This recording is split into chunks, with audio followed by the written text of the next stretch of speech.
Hey everybody, we are back for part 3. The third and final part of this particular devo ended up being so much bigger and longer than I thought it was going to be. Categories 3 and 4. Category 3 in this Pew Research thing is the religiously unsure or undecided. So these are people that are like, I just don't know where I fit. So I don't want to call myself a Christian because I don't know where I fit. They're seekers. You might hear some people in Christian circles call them seekers. One such seeker said, I don't have a particular religion because I am open-minded and I don't think one particular religion is right or wrong. I would say this person is not open-minded. So this is not my pastoral answer. This is just my teacher answer. This person isn't open-minded. If they were open-minded, they would understand the claims of various, at least global religions. And the fact of the matter is, you cannot say that Judaism, Christianity, and Islam, even those are 3 Abrahamic religions, right? So they're all related to one another and kind of have some overlap, a lot of overlaps actually. But you can't say all 3 of those religions are true because Judaism necessitates saying that Jesus Christ is not God. He was just a human or didn't exist at all or whatever.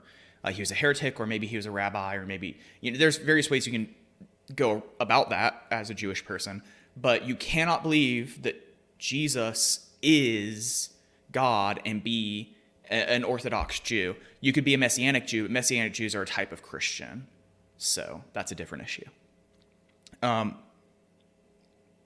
if you're a Christian and you say Jesus isn't God, you're not a Christian anymore. You're either a near-Christian heretic or you're a Jew. Or maybe you're Muslim. So you can't claim to be a Christian and not think, so you can't say Judaism and Christianity, even though they're super interconnected and 2/3-ish of the Christian Bible is actually the Jewish holy text. We use the same holy text, at least a lot of them, but you can't claim that they're both true. So I'd say this person isn't open-minded. This person is ignorant. And again, that's a really aggressive answer, but it's just the reality of it. You can't say, I think all religions are right, because they can't be, because they make mutually exclusive truth claims. They can't all be correct. And Christians would say that Muhammad was a false prophet, and Jewish people would too, and therefore should not be listened to. But to a conservative Muslim, that would be blasphemy to say something like that about the prophet Muhammad. So they can't all be, and that's 3 really closely related religions. That's not even getting into like Hinduism or Buddhism that just have a radically different background and radically different thoughts on the world. You just can't say all religions are true. It's just, that is illogical. It doesn't work that way. The next comment, I feel that there's something out there, but I can't nail down a religion. This is like a very pure seeker sentiment. To this person, I just kind of say like, well, what religions have you looked at? Where are you at in your faith journey? Is there any religions that are appealing to you? And if so, why? And I just kind of try to understand where they're coming from and where they're at and what they're looking for. And I believe if you know the scriptures well and you've walked with Jesus for a while, that you'll be able to steer that conversation towards look at the beauty that can be found in God, look at the life that is found in Christ, look at all this evidence. If evidence is an issue for them, look at all this evidence for the life and resurrection of Jesus. And I think you could find someone like this, and if they honestly are seeking, I think that eventually they end up in Christianity if they have the right people and the right influences in their life. That's me. I'm a Christian pastor, so, I'm a little biased on the subject. This person says, right now I am leaning towards spirituality, but I'm not too sure. I know I can pray to my God anywhere, and I do believe in a higher power, but I don't need a church to do that.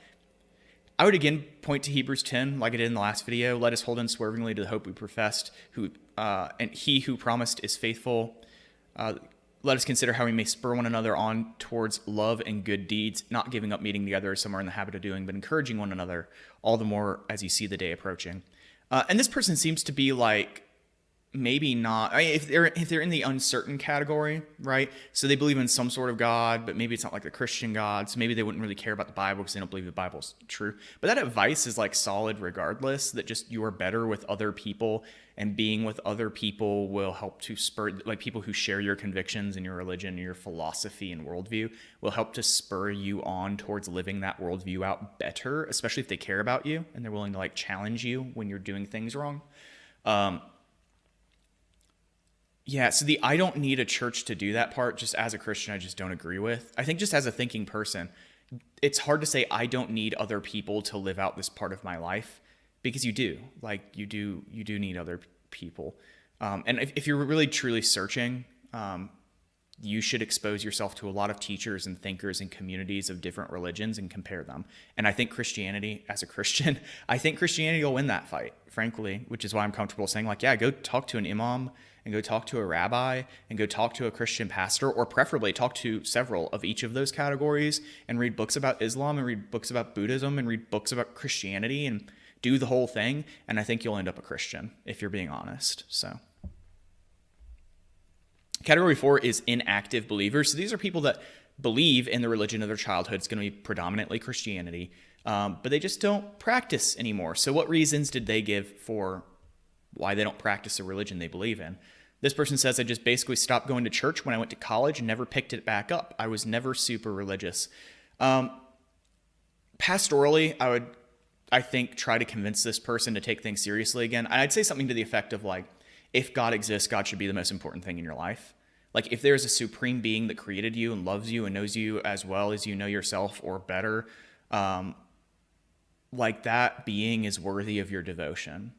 I'd also, in my case, because I love my church, I'd point to the beauty that can be found at BCC, the things that we do for our community and how well we love each other and how we challenge each other. And even when we disagree, we can kind of get through it. And, you know, the reparations in relationships that I've seen since I got here, I'd point to all these examples of like, don't you want to be a part of that? But ultimately, you can't force anyone to do anything. The last statement, though, is disturbing to me. So moving out of pastor mode and into like teacher mode, I was never super religious. It's just like, if you are a religious person, if you believe in a higher power, that should be the most important thing in your life. Because if that higher power wants you to do something, if they are, especially if you believe they're the creator of the universe and the supreme being and they're all knowing and all good and all loving, which is what Christians and Muslims and Jews believe. So if you believe in God, as most Westerners would think of God, God should be the most important thing in your life. And otherwise, you're being selfish and you're putting yourself before God. You're literally placing yourself in the place of God and saying, I know better than God does. And that's horrifying. Like, it's just horrifyingly selfish and it's horrifyingly arrogant and disturbing. So yeah, if this is, I imagine most people watching this video are probably not struggling with doubts. If you are, then struggle with them and research and study and talk to people that you know and love and trust, and talk to your pastor. But like, if you just have someone in your life and you're like, oh, it's fine that they're just not very religious, that's just who they are. It's not fine. It's not. This should be the most important thing in your life. It should be. I don't practice any religion. I don't go to church or participate in any of the rituals of the church. I don't have a lot to say to that because they don't really give me a whole lot to agree with or disagree with. I'd just say that church is very important. The rituals of the church can be very important. Some churches have weird rituals. If you just don't like the way your church operates, just go to a different church. If it's that big of a deal for you, I'd rather you go to a different church than not go to one. Again, if God exists, he should be the most important thing in your life, and obeying him should be the most important thing in your life. So don't be lukewarm. Revelation has a lot to say about that. Last of all, I think it's the last one. It is. I don't have time to go to church. Again, church should be the most important thing in your life. There's a study, I think that was done a few years after the Pew Research study, by the Public Religion Research Institute, I believe, PRRI. I think that's the name of the organization. And I think they did a study in 2016. So it came out at the same time that the results from the Pew Research study came out. And they found that actually not very many people stop following their religion or stop practicing their religion, like attending services and reading their Bibles or whatever their holy book is and praying and those sorts of things. Very few people stop doing those things but remain religious just because they're busy. Like, it's just not a super frequent answer in the grand scheme of things. It's like I think it's a single digit percentage, if I recall correctly. I could be wrong about that. So go fact check me if you care about it that much. But point is, it's not a super common answer, but it is an answer that a lot of people will give. Well, I'm just too busy. I'm too busy to go to church. I got too many things going on. And if God exists, God should be the most important thing in your life. That's kind of my response to all like unchurched Christians is, if God exists, if you believe in God, he should be the most important thing in your life. And if he's not, you are actively choosing to reject him, even though you admit that he exists. You admit that he knows you. You admit that he loves you. You are actively choosing to resist his will. As a Christian, that would be a terrifying thing for me. So there we go. There's all the anecdotes that Pew Research published from this study. I think the study was for like just over 2,000 people. There's hard data. You can go look it up. Still on their website, still available as of the time of this video being recorded. So yeah, go check it out. It's an interesting study. Parts of it are kind of depressing. Parts of it are actually kind of encouraging. Like, a lot of people who are religiously unaffiliated still believe in God. Many, but not the majority of them, but many of them still believe that religion is positive for society. And so there's like encouraging signs for Christians to look at and just be like, you know what?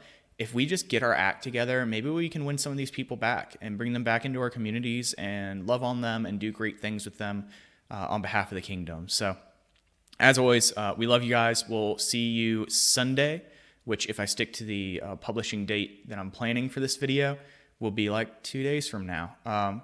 But yeah, we love you guys. We hope to see you here Sunday, and happy not quite Easter. Bye.